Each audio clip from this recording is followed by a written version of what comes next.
Saturday, 21st of January, and you're tuned into the Portable Power Podcast. Each Saturday, we're going to be taking 5 Game Boy games in the order they were released from the humble beginnings of 1989 and living the evolution of Nintendo's wonderful handheld consoles. This week, we're playing Hyper Lode Runner, Revenge of the Gator, Castlevania The Adventure, Malibu Beach Volleyball, and Kwirk. Let's start the show.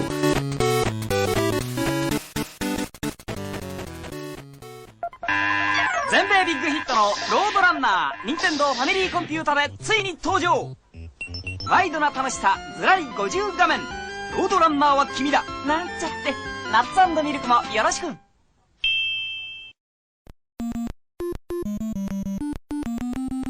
Hyper Lode Runner DMG-HL, developed by Toze and published by Bandai. The trap-em-up genre was a pretty big thing in the 8-bit computer days of the late 70s and early 80s, with games like Heiankyo Alien and Lode Runner shifting plenty of copies on the Apple IIs and VIC-20s of the day. The latter saw the light in 1983. Lode Runner was created by Doug Smith for the Apple II. In this Game Boy exclusive sequel, you play as a chap who has found himself in these labyrinths of doom, TM, with the intention of plundering gold, or piles of dirt as they appear, from these skeleton robot monsters. I'm just going from the cover art here, the sprites look nothing like that. Sadly, he didn't come prepared. Your only means of offense against these creatures is to dig a hole and hope the hapless things toddle into it like lemmings. You can then walk on their heads to avoid them or bury them. The whole point is to collect all the piles of dirt on a stage without getting caught. Quite often you'll have to dig holes in order to get to the dirt below. However, you can only dig diagonally down to either side, not next to or immediately below you. And your character can't jump or even climb out of a hole, so quite often you'll get stuck. Your only option then is to restart the level with select, or wait for the hole to fill in and die. The digging mechanism is so limited that these puzzles really aren't even satisfying to work out, and the onslaught of enemies walking towards you just makes for a frustrating experience. The sprites are small and cramped, but even so, the level scrolls far too much. So much so that the endlessly respawning enemies can drop out of nowhere and land right near you, leaving no time for maneuver. It's so slow too, everything moves at the most tedious, plodding pace. The whole thing is just way too hard. I don't always mind high difficulty. Let's face it, this was the 1980s, but there's nothing driving you to care about succeeding in Hyper Lode Runner. Apparently there are 50 levels, but when it's hard enough to complete the first one, why would you bother? This is an ugly game, both visually and conceptually. The soundtrack is non-existent, or it may as well be. But even if it looked and sounded great, I'm still not sure I'd care. All in all, Hyper Lode Runner stands testament to the fact that while some types of games are timeless, some genres have a lifespan. The whole trap-em-up craze was starting to look pretty stale by 1989.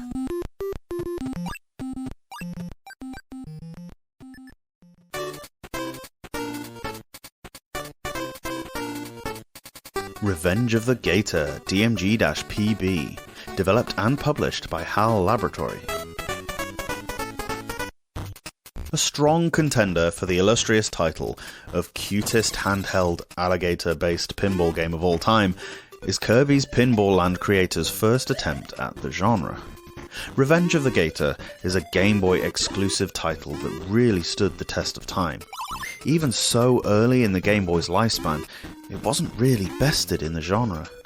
The physics are absolutely perfect. You'd have a hard time improving on them. The speed and gravity feel right, and the ball travels in the angles that you feel it should. It's pinball, you already know how to play it. However, the digital medium allows for certain things that would be very tricky to build into an actual table. The greatest video game pinball titles didn't simply offer a simulation, rather enhancing the experience with bonus levels, enemies, breakable blocks, and so on. And you certainly get all of that here. The single course on offer is a 4-screen affair whereby if you lose your ball, you simply go to the next screen. And of course there are methods to progress higher up the table by opening gates or finding entrances to one of the 3 bonus stages. The reason this works well is down to the fact that HAL didn't attempt to code some fancy scrolling between screens, but a simple transition that really suits the Game Boy's capability. It's a forgiving pinball game. Games can go on for a long time, and despite the fact that the only objective is to get as high a score as possible, you don't lose interest. And if you do end up losing a ball, this cute little cartoon alligator catches it in his mouth. Who could be mad at that? The music is a total earworm. A small collection of catchy, upbeat little tunes that don't stale out on you, and the accompanying effects complement it nicely without overriding anything. Sadly, there's no way to save your high scores. Most early games didn't have batteries, but this would have been nice. There's a very cool multiplayer feature via the link cable where 2 people can play a kind of air hockey game, a 2-sided table where the objective is to score goals on your opponent, making this one of the first legitimate reasons to buy a link cable. Could this be not only the cutest, but the best pinball game on the Game Boy? It's a tough call to make. Pinball Dreams, Fantasies, and the later HAL offerings might have something to say about that, but they came much later. For 1989, this is very impressive.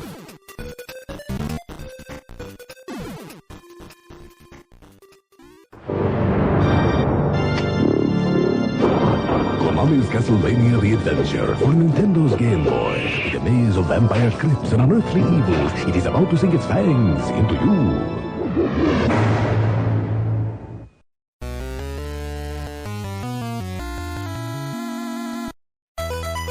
Castlevania The Adventure, DMG-CV, developed and published by Konami.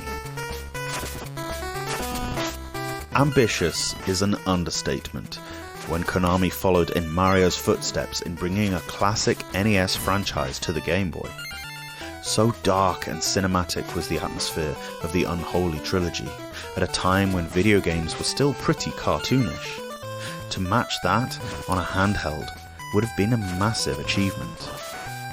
You play as Christopher Belmont, forefather to Simon, as he tries to vanquish Dracula for the final time, again. Canonically, this game takes place 100 years after the events of Dracula's Curse, and 120 before Simon's first 2 outings. The storyboard is not a long one. There are only 4 stages, however the levels are long and drawn out, which is only reinforced by the lethargy at which Christopher Belmont walks. Think the original Castlevania game at around 70% speed. Maybe this creative decision was made in order to compensate for the dot matrix blur. Also, there is a noticeable input lag where pressing A does not instantaneously make Christopher jump, but a split second later. It's not a huge thing, but means your reflexes need to be that much sharper. Whipping things mid-jump takes a fair bit of getting down. The levels follow the usual theme, starting off in the forest approaching Dracula's castle, working your way deeper within until the usual final showdown. Along the way, some of the most exquisitely detailed backgrounds are on show, from the woodlands and graveyards to castle halls and armories. As you would expect from an 8-bit Castlevania game, there are some awkward, almost pixel-perfect jumps to make, but thankfully they held back on the pain. As long as you keep moving, it's usually obvious what you need to do. There are no stairs, which could be construed as a good thing, considering this franchise's early history with annoying stairs. Rather, to move up and down, often you need to climb or descend ropes, like some torturous gym class. While on the rope, you can't whip anything though, which can lead you to occasionally take cheap damage.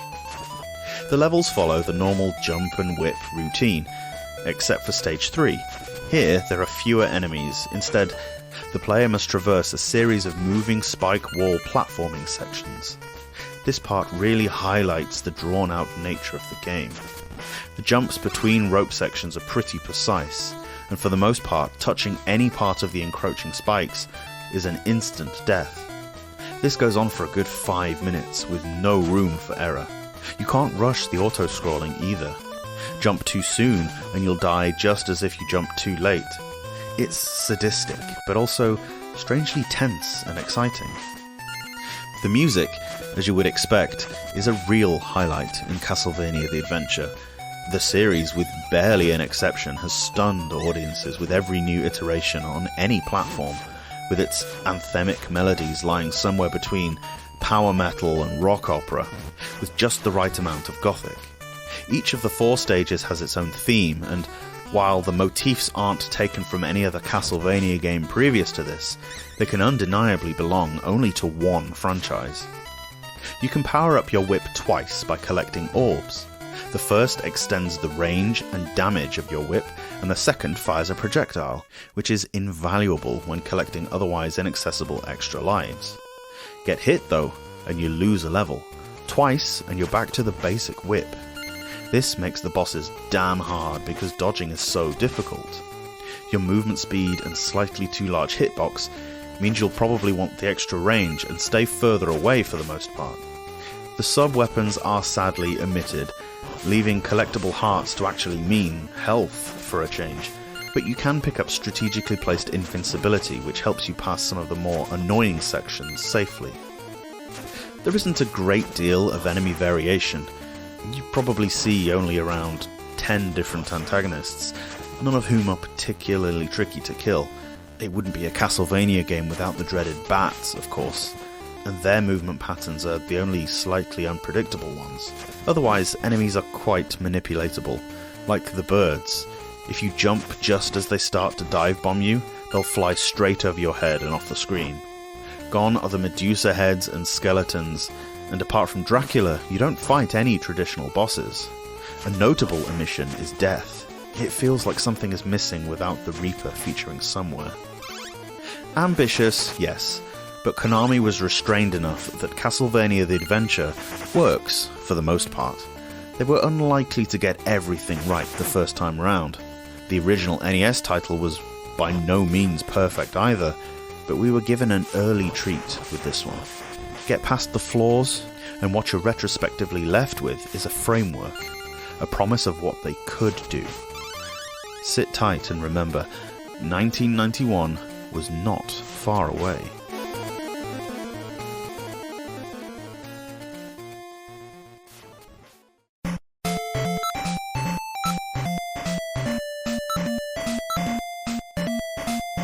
Malibu Beach Volleyball DMG-SV, developed by Toze and published by Activision and Tonkin House. If golf is the best way to ruin a good walk, then volleyball must be the best way to ruin a good drinking binge on the beach. Okay, so maybe that's the English guy and me talking, but I've been to Malibu Beach, and believe me, the Mai Tais were in abundance. If you can't afford a holiday in SoCal, though, maybe Malibu Beach Volleyball will give you a taste of what it's like there. I'm being facetious, of course. This game doesn't even describe a cold winter's morning walking the dog along Skegness seafront. You can play as men or women, something quite ahead of its time for a sports game, until you realise that beach volleyball isn't really anything other than an excuse to look at beautiful people jumping around in their underwear. If that's what you're after in a video game, well, you won't get that either, so maybe seek out a copy of one of the Dead or Alive spin-offs. For the game itself, you press A to spike, B to jump. You can only score points on your serve, and if you lose a rally, service switches to the other team. You can choose between 4 teams, but there are no variations in the AI strength. There's insanely good and nothing else. I've rarely scored a single point in this game. I can win my serve back occasionally, but the AI so rarely miss that it's academic. You can't switch between your 2 players. Instead, they both move at the same time like synchronized swimmers, so tactics go out of the window. I would imagine, in volleyball, it helps to place one person close to the net and have one further back, but that's not an option here. Like a lot of early sports games, there's no tournament mode or campaign. There is a 2-player mode, which is probably better, but good luck finding someone willing to play this with you.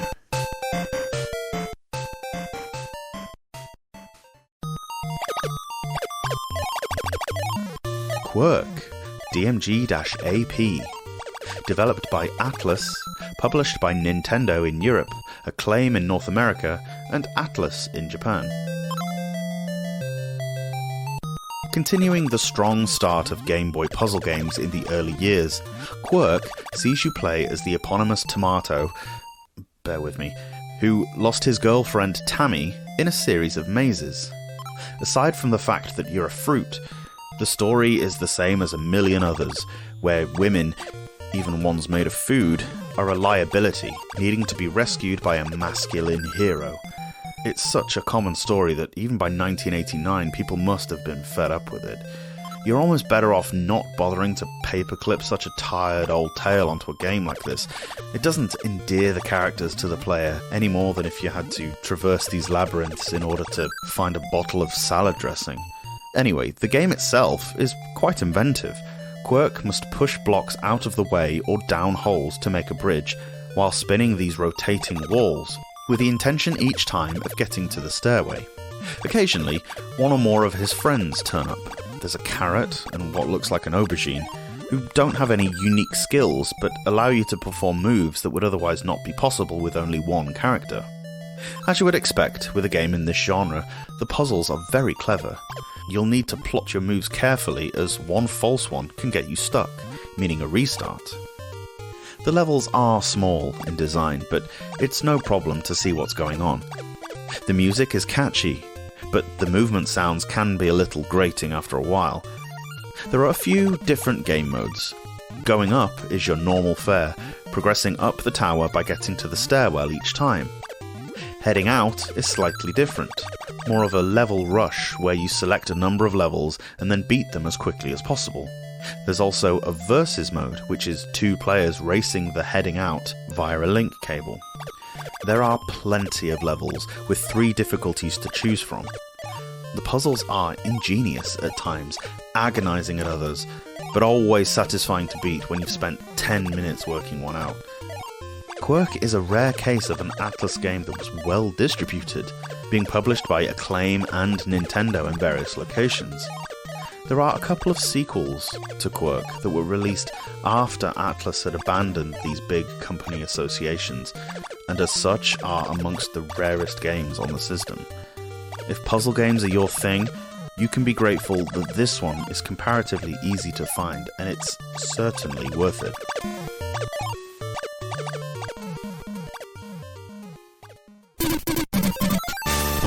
Thanks for listening to the Portable Power Podcast. If you want to support the show, the best way to do so is on Patreon at patreon.com/portablepowerpodcast. Or subscribe on the YouTube. We have daily uploads Monday to Friday, where you can watch me suck at the games as I talk about them. You can tweet me at POCubed or on any of the other socials you might expect. Thanks again and have a great weekend.